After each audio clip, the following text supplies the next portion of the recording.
What's your true, unexplainable, downright creepy story? Story 1. My family moved to this standard upscale suburban home after roughing it for a couple of years to save up.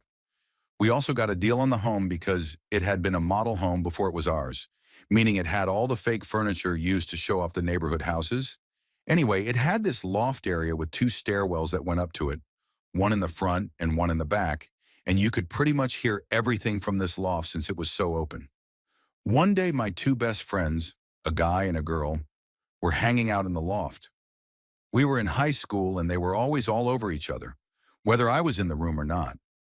We were watching television and I got up to go to the bathroom. When I left, they were all over each other. And when I came back, they were on different ends of the couch.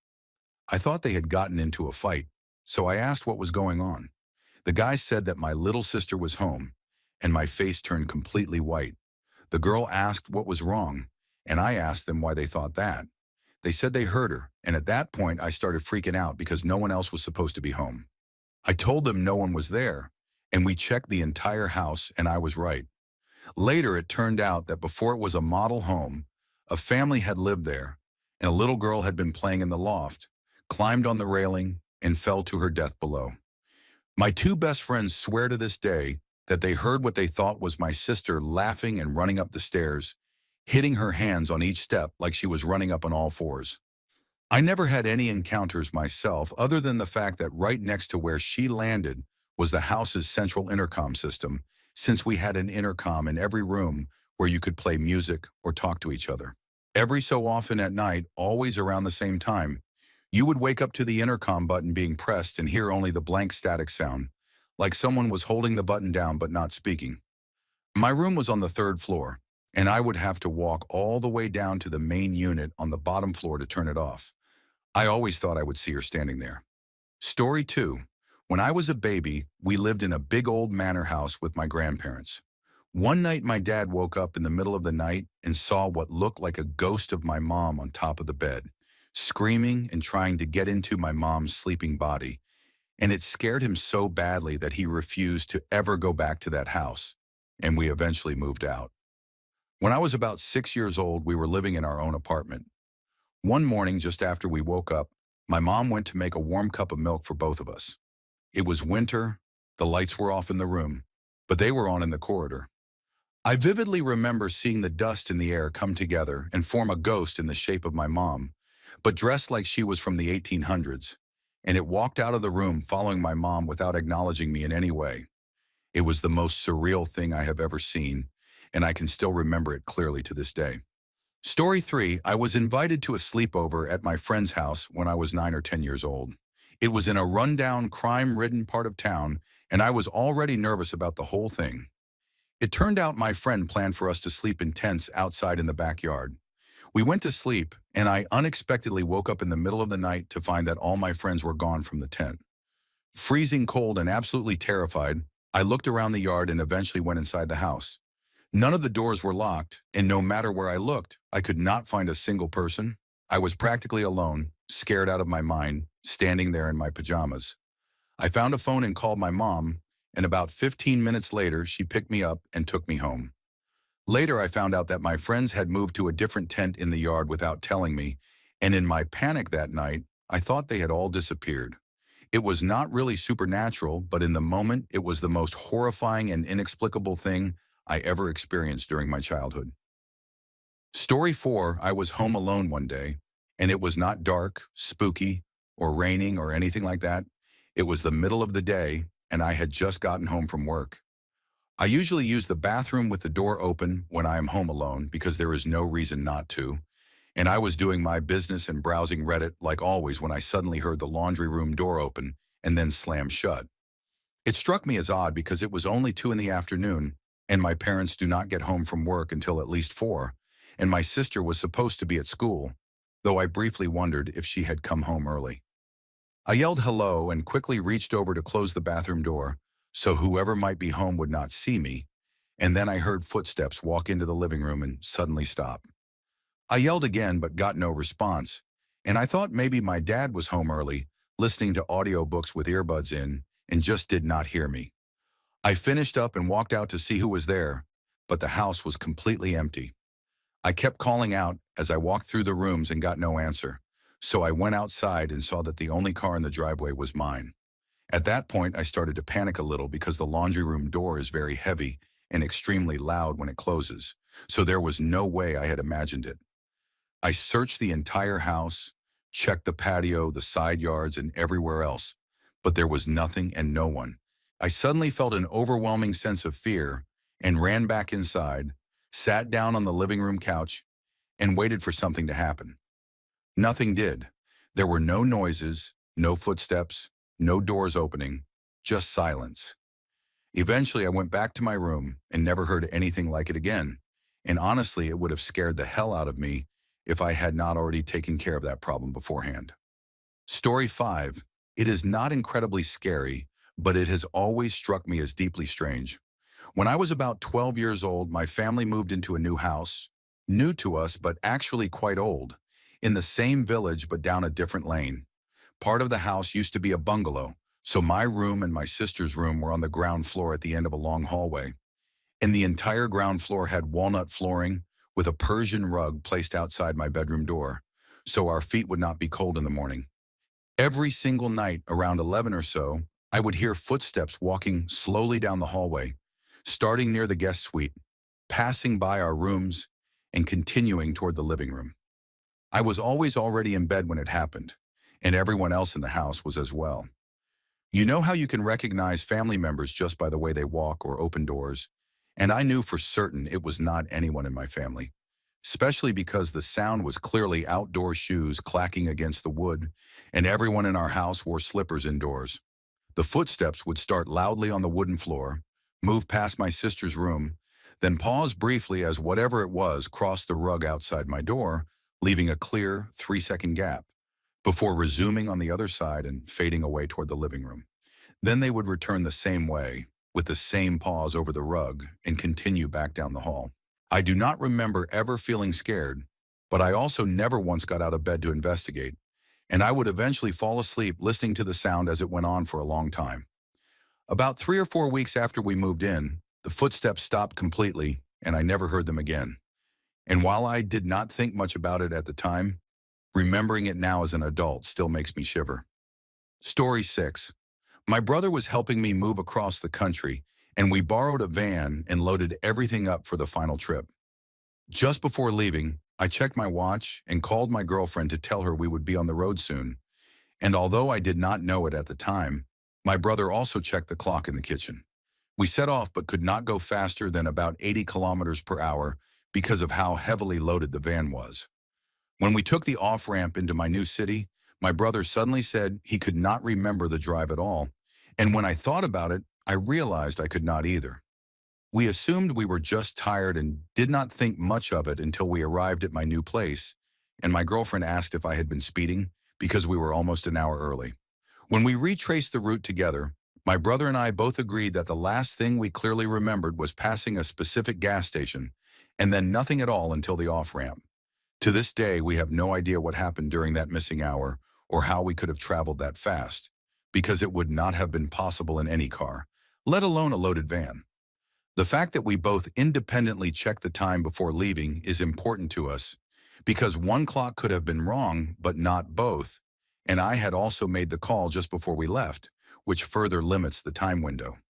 Since then, neither of us has experienced anything strange like that again. I have no unusual memories, dreams, or marks, and no explanation, just one full hour of my life that I cannot account for. Story 7.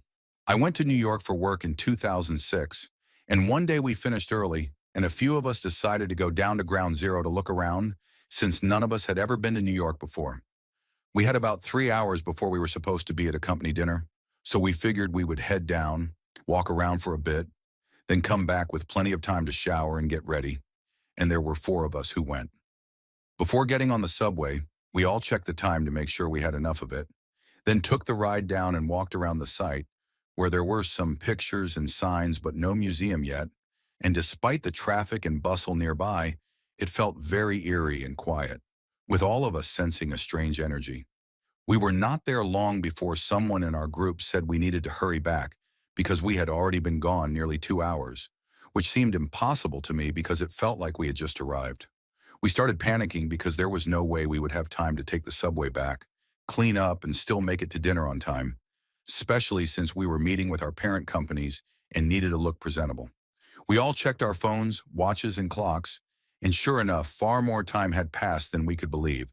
So we practically ran back to the subway station, trying to figure out how we could possibly get ready so fast. And once on the train, we just sat there stunned by how quickly time seemed to have passed. Partway through the ride, I noticed my phone clock had gone back an hour compared to what I had seen at Ground Zero. And I knew it was different because I had checked it repeatedly while we were there. So I showed everyone and asked them to check their own devices. Suddenly, all of our clocks were back in sync, showing we still had more than 2 hours until dinner. And all four of us had experienced the same thing, with our watches and phones somehow jumping ahead an hour while we were at the site. We sat there in complete shock for the rest of the ride. And since my co-workers ranged in age from 42 to 66, it was clearly not some kind of prank. And to this day, none of us has been able to explain what happened, though it gave us chills, especially when later at dinner, someone mentioned having strange experiences in that same area recently. Story 8.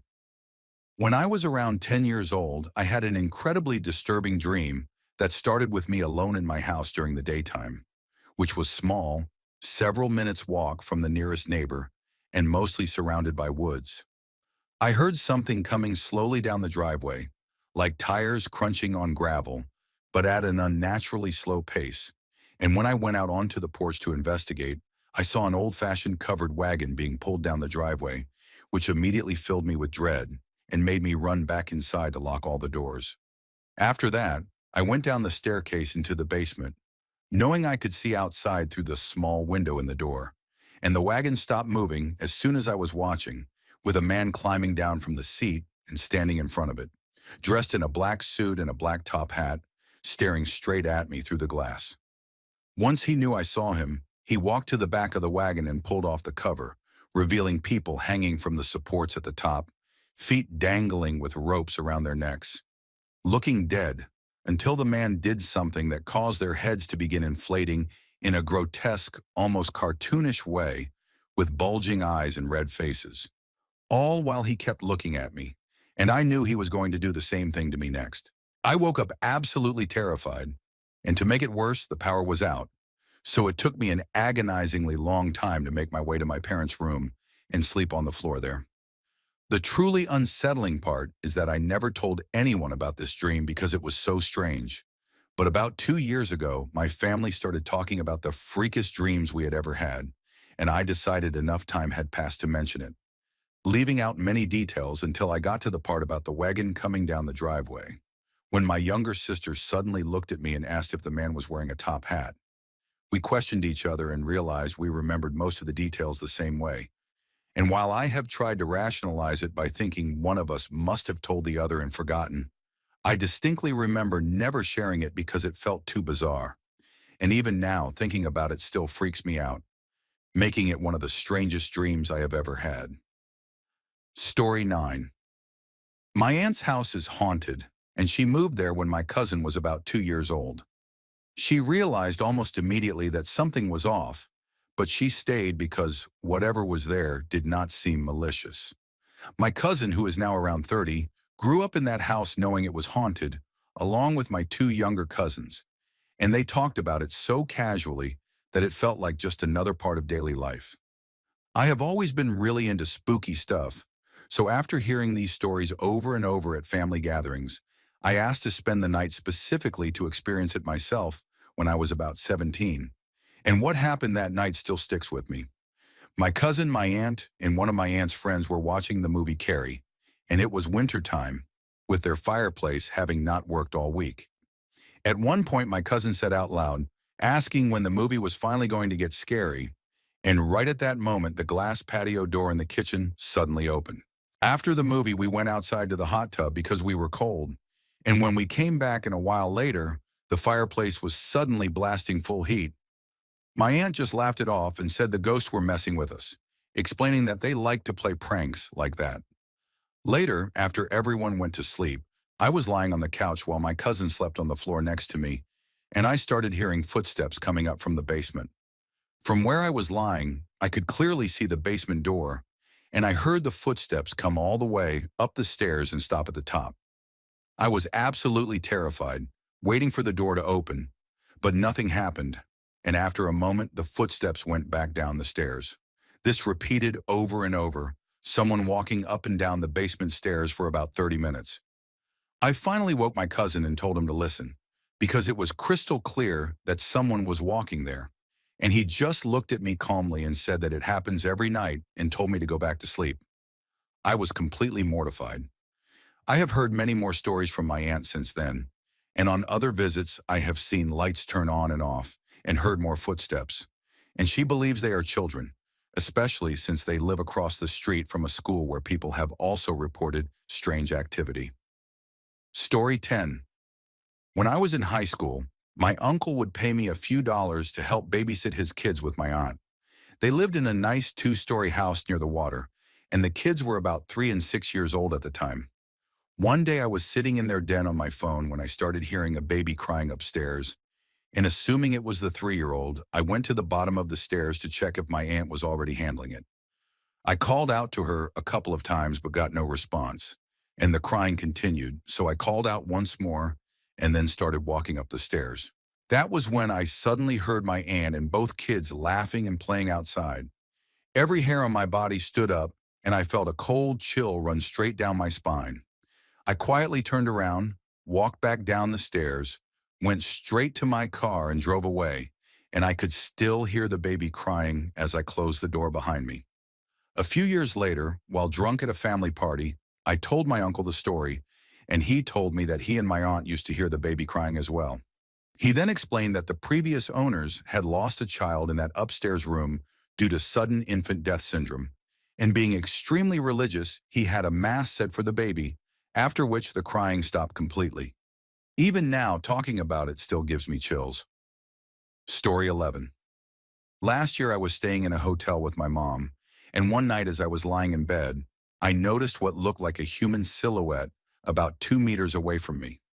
At first I assumed it was just a shadow and tried to ignore it, but I could not, so I turned on the light and it disappeared, only to reappear when I turned the lights back off. I tried to convince myself it was just my imagination, but there was absolutely nothing in the room that could have cast a shadow shaped like that, and I checked several times to be sure. What made it worse was realizing that the shadow had not been there on any of the previous nights, and nothing in the room had been moved, and it genuinely looked exactly like a human figure. I had never believed in ghosts before, but at that moment I was terrified, and I turned away from it and eventually fell asleep because I was too scared to look. The next morning I told my mom about it and she brushed it off, saying I was probably imagining things, and the shadow never appeared again during the rest of the stay. A few days after we got back home, my mom was in the kitchen while I was studying, and without even turning around, she asked if I remembered the shadow of a person I had seen at the hotel. And when I said yes, she calmly told me that she had seen it too, and my blood turned ice cold. She admitted that she did not want to tell me at the time because she did not want to scare me, and she said she believed it might have been the ghost of her best friend who had taken her own life just days before, especially since my mom had spent hours that evening writing her a long letter as a form of closure. And maybe if ghosts do exist, she was there to say goodbye. Story 12. I am an outdoorsman and very experienced with hunting, camping, hiking, and general survival, and I am extremely familiar and comfortable with wildlife, which is why what happened to me and my cousin still haunts me to this day. I was charged by what I genuinely believe was some kind of cryptid, often described as a dogman, and I am certain it was not a bear, because bears cannot move the way this thing did, and it was not a normal wolf either, because wolves cannot comfortably run on 2 legs, whereas what charged us seemed completely natural doing so. This happened around June or July of 2007, when I was about 17 years old and more cocky than I should have been, though still knowledgeable about the outdoors. My family owned a cabin in northwest Wisconsin, where I practically grew up during the summers, and I knew those woods well, though at night it was common sense to stay in the cabin or near the bonfire by the beach because of bears, wolves, and cougars. One unsettling thing was, that when you sat by the fire at night, you could clearly see the tree line from the beach and the fire pit, and you always felt like something was watching you from the darkness. Even though during the day the woods felt completely normal until this incident. It happened sometime between noon and early afternoon, while my cousin and I were having an airsoft battle, with me dressed in full woodland camouflage and him not. I retreated onto the all-terrain vehicle trail to gain a tactical advantage, and the game carried us about 200 meters into the woods, roughly a third of the way up the trail, until we stopped at the edge of a clearing to talk, with him standing about 10 feet from me. Wanting to mess with him, I suddenly shushed him and said that we were being watched, and he froze. And that was when I realized the woods had gone completely silent. I started scanning the tree line and the far edge of the clearing from left to right, and that was when I saw it. Its teeth gave it away first, panting as it stared directly at my cousin, and what I saw was a wolf as large as a black bear, easily 300 pounds or more, but it was not normal. This thing was upright on two legs, crouched beside a tree, gripping the trunk with what looked like an arm ending in a clawed hand, and it had reddish-brown fur. I told my cousin that we had to leave immediately, and he took off running, and when I looked back, the creature locked onto us and sprinted several steps on two legs before dropping down toward all fours. I turned and ran, hearing it crashing through the brush right behind us, close enough that I was certain we were about to be caught. But for reasons I cannot explain, it stopped pursuing us once we broke out of the tree line and headed toward the cabin. What stuck with me most was its sheer size, because when it stood upright, it had to be nearly 7 feet tall, and where front paws should have been, it had large, unmistakably clawed hands. I have tried to rationalize it ever since, but wolves do not get that large and cannot sprint on two legs, and bears do not move like that either. And as ridiculous as it sounds, the closest description I can come up with is something like a werewolf or dogman. Story 13. Growing up, our house was extremely haunted, and even though it is not as active today, I still get chills whenever I go home to visit. A few years before I was born, my great-grandmother died in what later became my bedroom, which had been her sitting and television room. And both my parents and I clearly remember walking into that room and smelling strong, rose-scented perfume, like someone had poured an entire bottle onto the carpet. According to my parents, it was the exact same perfume she wore almost every day until she died. As a child and teenager, I saw multiple apparitions in that house, including my maternal grandfather, who died in the 1950s when my mom was only 3 years old, meaning I never met him in life. Yet one day while I was in the kitchen, I saw a man in a brown suit with a thin black tie standing in the doorway, looking directly at me before vanishing, and I recognized him instantly from old family photographs. Over the years, I also saw blue lights or orbs appear during the daytime in different rooms, felt sudden cold spots, felt invisible hands touch me, heard footsteps when I was home alone, and even watched drawers and cupboards open on their own right in front of me. None of it ever felt outright terrifying, but it was deeply unsettling, and there was no denying that something strange was happening in that house. Story 14. My fiancé and I used to live in a very old apartment building that had an unsettling atmosphere from the moment you stepped inside, the kind of place that just felt wrong, and the apartment itself was tiny and filled with neighbors who were all extremely strange. One normal weeknight, we were getting ready for bed, feeling comfortable and relaxed, and we left our bedroom door open so the air could flow better, even though the space was small and had window units in both rooms. At some point, I woke up and realized I was in a semi-lucid dream, aware of my surroundings as I began scanning the room. And I noticed something in the recessed ceiling area of the narrow hallway just outside our bedroom. A completely black figure appeared to be hanging from the upper corner of the hallway, suspended unnaturally, and when I blinked, the figure was suddenly standing next to my bed. It looked like the silhouette of a woman, and she was staring directly at my fiancée as she slept beside me, and panic set in immediately. The figure reached out and touched my fiancé's shoulder, and I watched her body go limp, as if the life had drained out of her, which sent me into complete terror. I lunged at the figure, grabbing at it in desperation and screaming, and that was when I woke up, my scream carrying over into reality. I immediately checked my fiancée and realized she was alive, and the relief was overwhelming.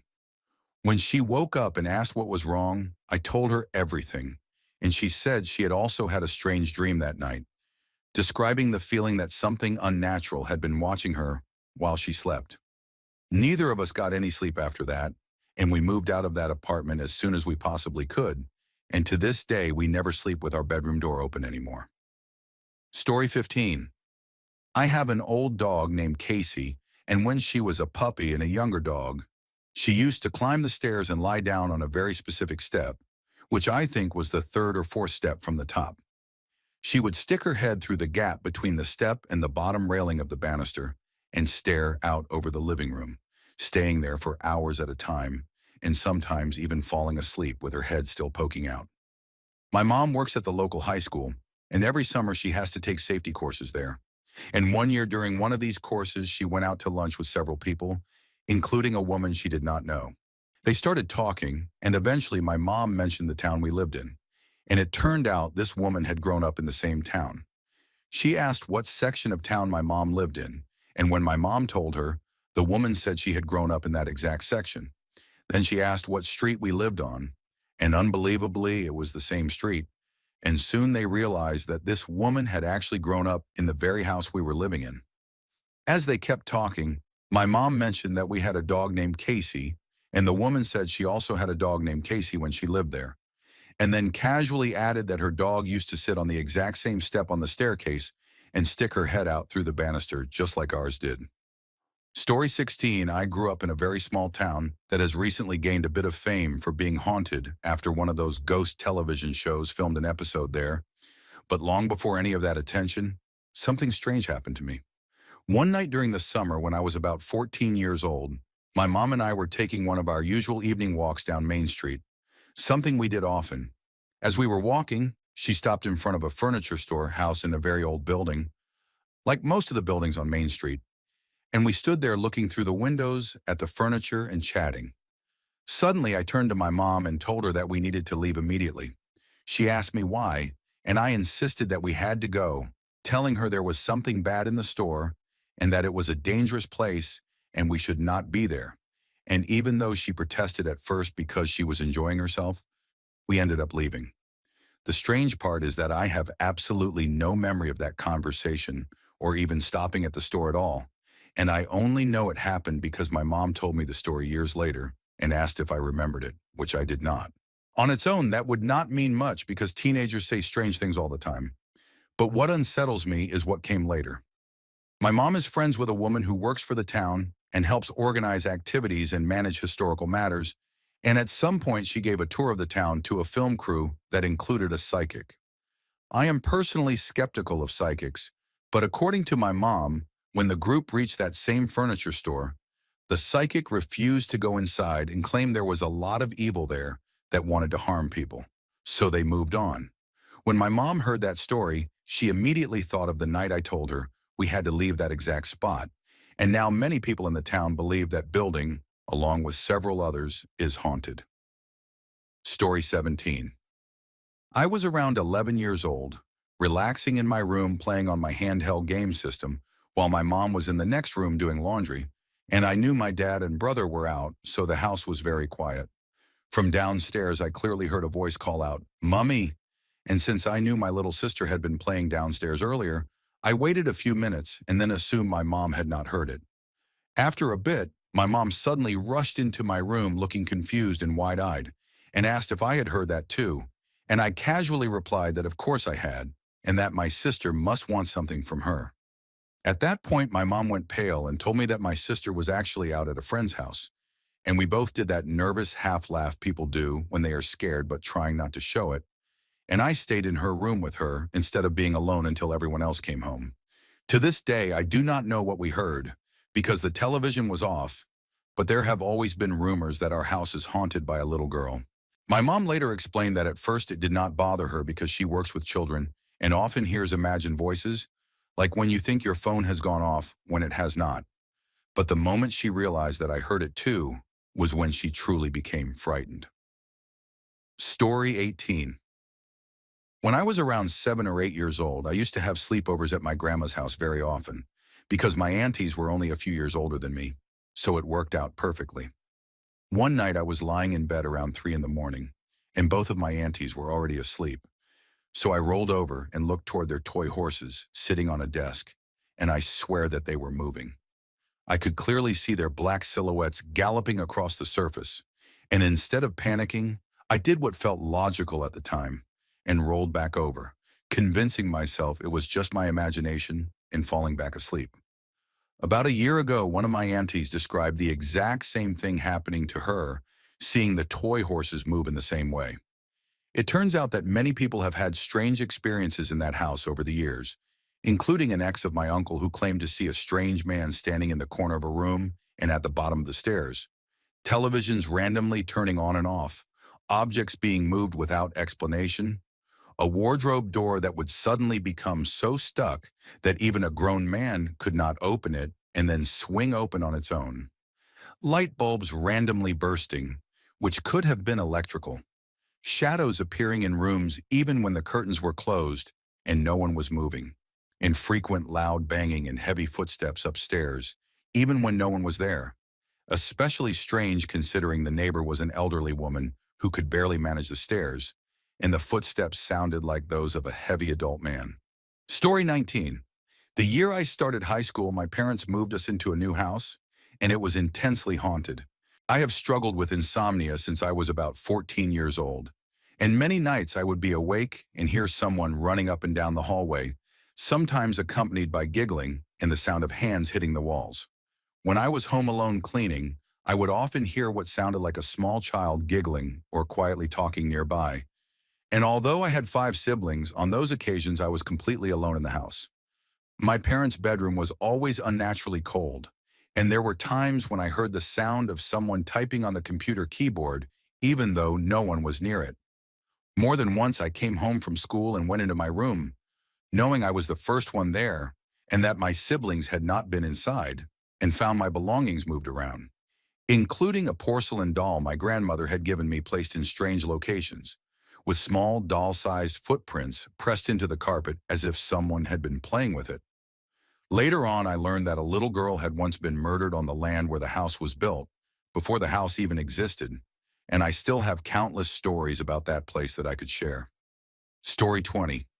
When I was about 5 years old, my family was visiting my grandparents, and I was sleeping alone in a spare bedroom on a large brass bed, while a pull-out bed stored underneath had been set up for my brother, with a small closet in the opposite corner of the room.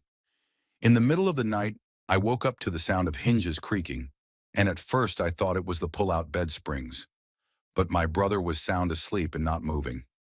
I looked toward the closet and saw the door slowly cracking open, and then a small man poked his head out, with a head that seemed too large for his body and large eyes that looked directly at me in the darkness. He shuffled forward, and I remember the sound of his movement, stopping after a short distance to look at me again before crouching and shuffling forward a few more feet. And when he was a couple of yards from the bed, he dove underneath the pull-out bed, moving through the metal and springs before I felt him pass under my bed, and everything went quiet.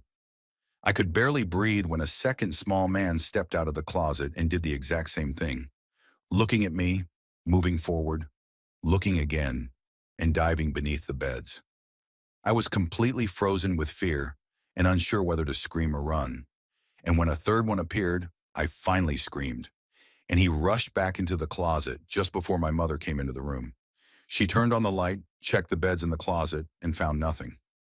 As an adult, I understand that I must have been hallucinating or dreaming with my eyes open, something that happened a few more times during my childhood with different dreams, but this one has never left me.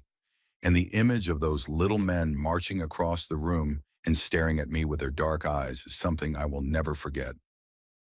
Story 21. While this is not within the realm of the supernatural, it is extremely difficult to explain and remains one of the scariest moments of my life. When I was about 15 years old, 4 friends and I were exploring a massive cemetery near the city where I live.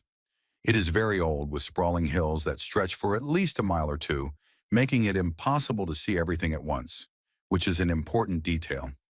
There are graves dating back to the 1800s, along with beautiful mausoleums and churches that have slowly deteriorated over time. It was a bright and sunny day, And even though the cemetery is located near a rougher part of the city, we felt completely safe. At one point, we sat down near one of the more intricate gravestones to relax in the sun, and my friends were facing away from me when I noticed something that made my blood run cold. A man was walking up the hill toward us with a shirt pulled over his face, two eye holes cut into it, and he was holding a large machete. I know how insane this sounds, and I know it could have been a prank or even a fake weapon, but I know exactly what I saw. My friends turned around after noticing my stare, and they froze as well when they saw him. The man slowed to a stop, stood there staring at all of us for a moment that felt endless, even though it was probably no more than 15 seconds, then suddenly turned around and ran back down the hill the way he came. We did not hesitate and ran out of the cemetery as fast as we could. I never found out who he was, what he was doing, or where he was going, and I had no intention of sticking around to find out.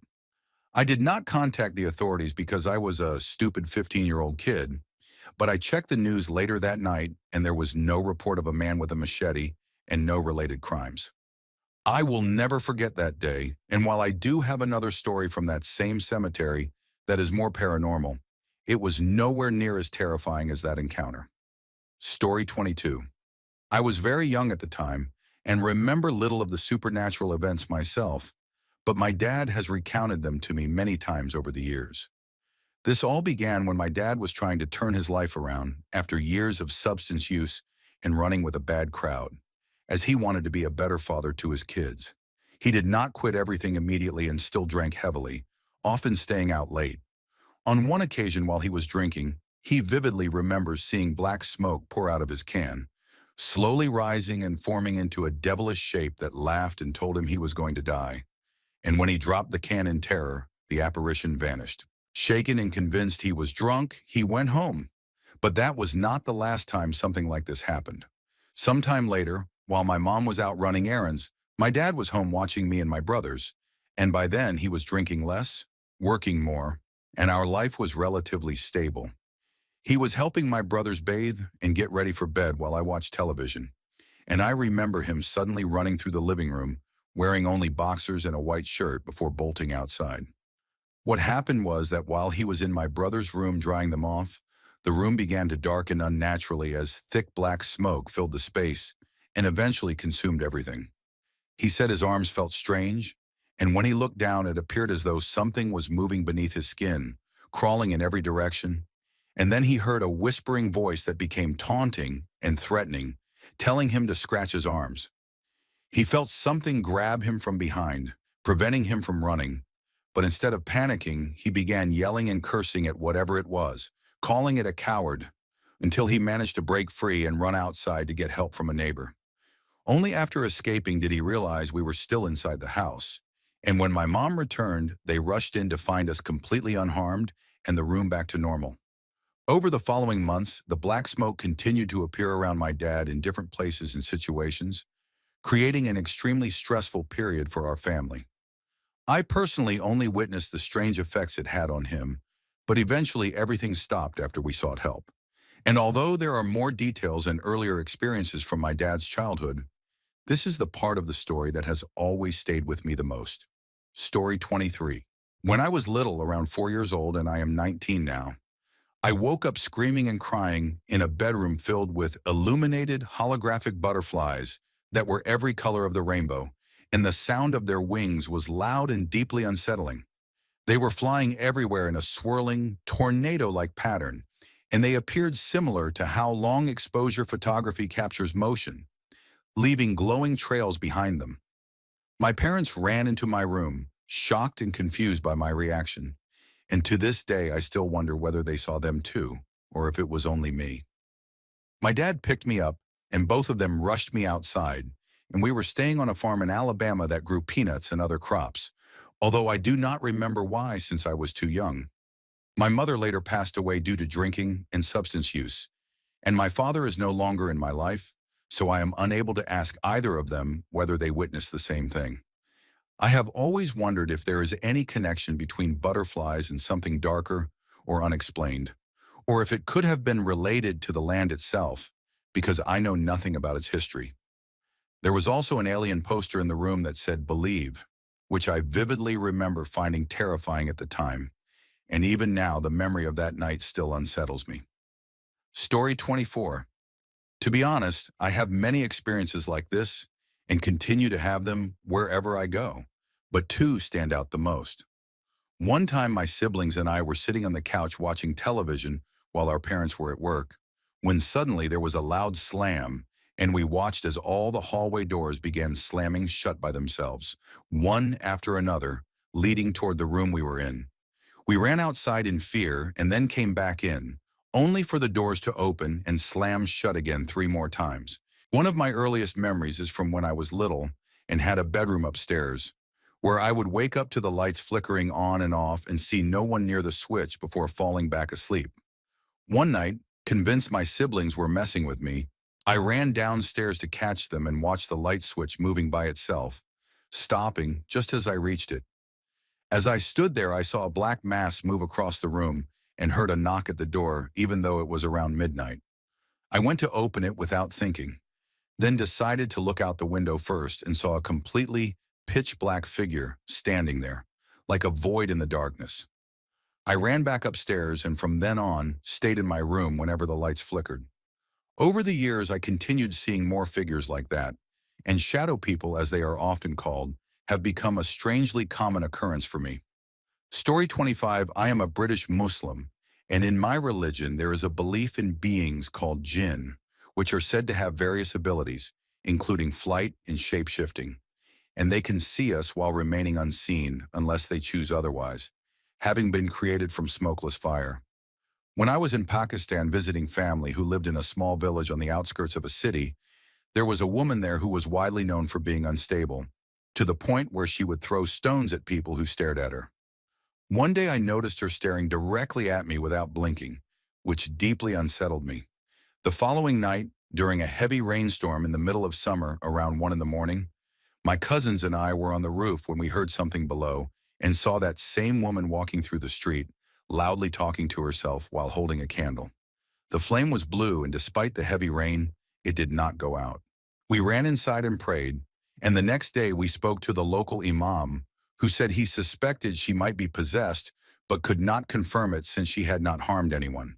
When we told my uncle, he became annoyed and dragged me with him to her house, where she claimed to have no memory of that night and dismissed it as children having wild imaginations. But as we were leaving, she looked at me and quietly said, "Poor Jimmy." I did not understand at the time, but after returning to England, I learned that my cat Jimmy had died on the same day she said those words, and that coincidence has never stopped haunting me. Story 26. When I was younger, I was extremely paranoid, to the point that I would bathe with the door open, something I mostly blame on my brother, who loved to scare me with stories about people watching through windows. One day while bathing with the door open, enjoying the warmth, I looked out into the hallway and saw a grayish-white figure hobble past the doorway, and I immediately began crying and refused to leave the bathroom until one of my parents came to get me. About 5 years later, after living a normal life with nothing strange happening aside from mild depression, I stayed overnight at a friend's summer home in Palm Springs and fell asleep quickly on a futon. I then had a vivid dream where I woke up in my own bedroom, filled with a dark blue light that felt thick, as if it coated the room rather than illuminated it, and I saw the same grayish figure hobble in from the hallway. It was tall, emaciated, and unnaturally thin, and it climbed onto my bookshelf and looked down at me before asking in a distant, echoing voice what I was doing, then calmly told me its job was to watch me. I woke up around 4 in the morning, relieved to be back at my friend's house, but days later I heard strange, trilling laughter while drifting off to sleep, and felt myself being lifted and dropped onto my bed, and then onto the floor. I woke the next morning on the hardwood beside my bed with red marks around my shoulders where I remembered being grabbed, even though I had not sleepwalked in years. I do not claim this is proof of anything supernatural, and it could all be strange dreams or psychological phenomena, but experiencing it was terrifying and has stayed with me ever since. Story 27. When I was 11 years old, my uncle passed away, and I remember waking up in the middle of the night because someone was gently rubbing my feet, and I expected to see my dad, but instead I saw who I later understood to be my grandmother on his side. She smiled at me, and I fell back asleep, And a little while later, I woke up again to find my dad awake, which was not unusual because he never slept much. And we talked for a bit, and I told him what I had seen and felt. And he told me that she was not there to hurt me and that something must have happened in our family that made her want to show a loving presence. We found out about my uncle's death the next morning. 5 years ago, my husband and I lived in upstate New York in a small town called Gouverneur, about an hour from his base where he sometimes had 24-hour duty. The house had a front door with a screen door leading into a mudroom, a door to the garage on the left, and then a solid wooden door leading into a hallway that opened into the living room and kitchen, with a back door in the living room leading to a small unfenced patio and a grassy area that bordered the woods. One night around 9 in the evening, I was on the phone with my mom, who was across the country, when I heard the screen door open and close, then the main door unlock, open, close, and relock, even though everything was locked from inside, followed by silence and then a quiet knock on the mudroom door. I froze, thinking it was strange because my husband would have called if he got off early, and my mom could hear everything since she was on speaker. I waited, hung up a few minutes later, and sat watching television when the back door screen opened and the handle moved even though the deadbolt held, which made me uneasy enough to call my husband, who was in the barracks, and he asked a friend from his unit across the street to keep an eye on the house. Shortly after, the back door was tried again, and I called my parents in a panic, and while we were talking, I heard the front door slam and another knock on the mudroom door that sounded exactly like my husband, and I almost opened it until I stopped, went upstairs, locked myself in, and looked outside to see that his car was not there. Around that time, our friend across the street came out and checked the perimeter, and then my neighbor banged on my back door yelling not to open anything because the police had been called. It turned out that several inmates had escaped from a nearby state prison and were trying houses to hide. And while they never got inside my home, over the following months we would sometimes wake up to find the mudroom door wide open despite it being deadbolted the night before. Story 28. Back in about 2002, when I was around 21 years old, I was in the Marines stationed in North Carolina and living in a two-person barracks room similar to a college dorm, and one weekend my roommate left to visit his dad in South Carolina. Growing up, I had always been more afraid of aliens than ghosts because of movies and shows I loved. So when I tried to sleep alone that Friday night and started hearing strange sounds like alien Morse code, I was terrified. I turned on the light, searched the room, found nothing, and tried again, only to hear what sounded like a machine starting up, spinning faster and slower, and then what seemed like two aliens having a quiet conversation just a few feet away. I froze under the covers and stayed that way until morning. The next day, none of my friends had experienced anything similar, and that night it all happened again. The strange coded noises, mechanical whirring, high-pitched sounds, and what sounded like calm alien chatter, and I spent the entire night convinced I was about to be abducted. When my roommate returned the next day, he told me I looked awful, and I finally told him everything. And instead of laughing, he listened and then opened his wall locker, revealing that his television and original Xbox had been left on.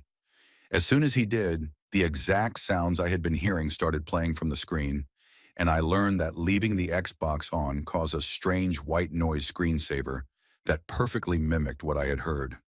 I was incredibly relieved to learn there had been a real source for the sounds and that I had not imagined any of it. Story 29. One evening around 11 in the evening, I was sitting in my living room playing my bass guitar with all the lights on when I suddenly felt like gravity weakened, similar to that sinking sensation you get right before a roller coaster drops. I looked up from my instrument and saw a roughly 7-foot-tall, oval-shaped, rippling mass that was darker than black, like the complete absence of light itself, and I stared directly at it as it slowly drifted across the room and passed straight through the wall. I turned around in shock and noticed a small white sphere, about the size of a golf ball, hovering near the top of the doorframe, where it stayed for a second or two before shooting diagonally down into the floor. And almost immediately after that, the strange gravity sensation vanished. About a year later, after moving into an apartment with my mom, I was in the kitchen alone around midday, while she was at work when I suddenly felt her presence. That unmistakable feeling that someone is standing nearby, even though you are not looking at them. I instinctively turned to speak to her, and instead saw a humanoid figure standing about a foot in front of me, roughly chest height on me since I am 6 feet 4 inches tall, with no clear facial features, and its entire form vibrating in place while swirling with red, green, and silver colors. I looked straight at it and had the distinct impression that it realized I was aware of it, and instead of turning away, it seemed to turn itself inside out before speeding down the hallway and straight into a closed closet door. I calmly walked over, opened the door, and found nothing inside. And what disturbed me most was that I felt no fear at all, reacting to it as casually as if I had just finished washing dishes before going to watch television without another thought. Story 30. When I was around 9 years old, I lived in the English countryside in a tiny village of about 80 people with a long history dating back to the 11th century, documented in the Domesday records. And our home was a restored 17th century building that had once been a primary school in the 1800s, still showing signs of its past like stone markings where changing cubicles once stood. One night I woke up desperately thirsty and needed a glass of water, but I hated going downstairs at night because the house was pitch black and the light switch was at the bottom of the stairs, forcing you to descend into darkness while feeling for the banister and hoping nothing was there. The bathroom taps were running brown water at the time, so I had no choice but to go to the kitchen, where a massive oak door with heavy iron latches had to be opened, making a loud clunking sound.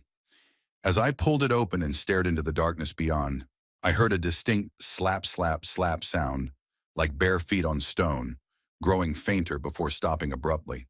Normally, this would not have bothered me because we had a feral cat that often bolted through the kitchen and out the cat flap. But this time, I never heard the flap swing. Assuming it was still the cat, I walked down the stone steps and flicked on the light, fully expecting to see it, only to find the kitchen completely empty, with nowhere it could have hidden. That moment is burned into my memory, along with the lump in my throat and the overwhelming dread that followed, as my imagination filled with thoughts of ghosts and demons. And I immediately ran back upstairs 3 steps at a time, slammed my door shut, turned on the lights, and went to bed still thirsty, too scared to ever go back down. Story 31. When I was 17 years old, my vovô, which is Portuguese for grandfather, passed away from skin cancer that eventually spread to his brain. And out of his 12 grandchildren, he and I were especially close because my parents were divorced and I was able to spend long stretches of time with him during the 3-hour drive visits. Losing him was one of the worst days of my life, but in a strange way, it also shaped me and helped me grow.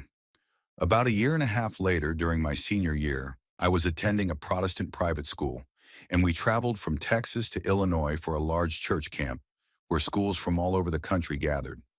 During one of the services near the end, when everyone was up front worshiping in their own ways, I was standing with my eyes closed, head down, appearing to pray, when I suddenly heard a voice say hello to me.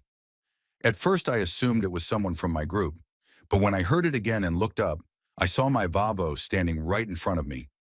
The shock was overwhelming, and I physically jumped back, breaking down into uncontrollable tears. My teacher rushed over, assuming I was having an emotional religious moment, but all I could say over and over was that I had seen my grandfather. To this day, I believe it was a moment where he was allowed to come see me one last time, and even though it terrified me in the moment, it is an experience I will never forget. Story 32. When I was around 8 years old, my father and I lived in an apartment where a series of strange things happened over several years. One night in the middle of a hot Texas summer, we both woke up to the apartment feeling unbearably hot, well over 100 degrees, and discovered that the heater was running at full blast, even though the breaker for it had been turned off and the thermostat was set far too high for me to reach without standing on a chair. Neither of us had turned it on. No one else had been inside, and the apartment was locked. Another night while we were watching television, we heard a loud metallic crashing sound from the kitchen, and when my father went to check, several refrigerator magnets, including alphabet ones, were sitting in the sink, even though they would have had to travel several feet through the air to get there. On another occasion, framed pictures that had been hanging in the hallway somehow ended up standing upright against the opposite wall, even though if they had simply fallen, they should have landed flat on the floor. During this time, I also experienced frequent nightmares involving chains clanking and shadowy figures moving in the dark, which felt very real to me. At one point, my father decided to record the apartment while it was silent, and when we listened back, we clearly heard voices speaking German as if they were in the next room, despite it being late at night and us not having nearby neighbors. After researching the area, we learned the apartments were built along a ridge historically used by German settlers as a lookout point. I still do not know what truly happened there, but after nearly 10 years, we eventually moved out, leaving behind a long list of unexplained events. Story 33. My godfather, who was basically my dad, suffered a mild stroke while I was away at college across the country, and when the semester ended, I came back home to help take care of him, because between the stroke, a bad back, and diabetes, he struggled to walk and often relied on a quad cane, sometimes collapsing when his legs gave out and being unable to lift himself back up. I ended up caring for him almost 24/7, and the stress turned me into such a light sleeper that every time he moved or got up, I woke instantly, waiting for him to safely return before I could even think about sleeping again. We were poor, he was a hoarder, and the house was in bad shape, so we shared the same room with a window air conditioner, and instead of a door, he had installed an extending rod with a thick plastic shower curtain and extremely loud metal rings, something he was obsessive about closing behind him every single time. One night I woke to the sound of footsteps behind me in the darkness, facing the wall as usual, and followed my routine, listening as the steps moved toward the doorway. The shower curtain was violently flung aside, and more footsteps continued down the hallway into the rest of the house. I lay there for what felt like 5 to 10 minutes, growing more anxious, and as I sat up to check on him, I realized the curtain was still wide open, something he would never do, and those footsteps had been far too fast and heavy to be his. My spine went cold with fear, and I grabbed the aluminum baseball bat I kept nearby as I stared into the dim hallway, only to suddenly hear coughing from the other side of the room. My godfather was still lying in bed. Convinced someone had broken in, I searched the entire house with the bat in my hands, ready for the worst. But I found no one and no signs of entry, and sleep did not come easily for the rest of that night. Story 34.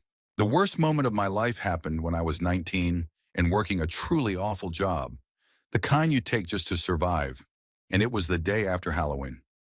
I had gone out with friends the night before, but took it easy because I had an early shift the next morning, starting around 7, so I left my house at about 6:30 for the 20-minute walk to work along fairly busy roads.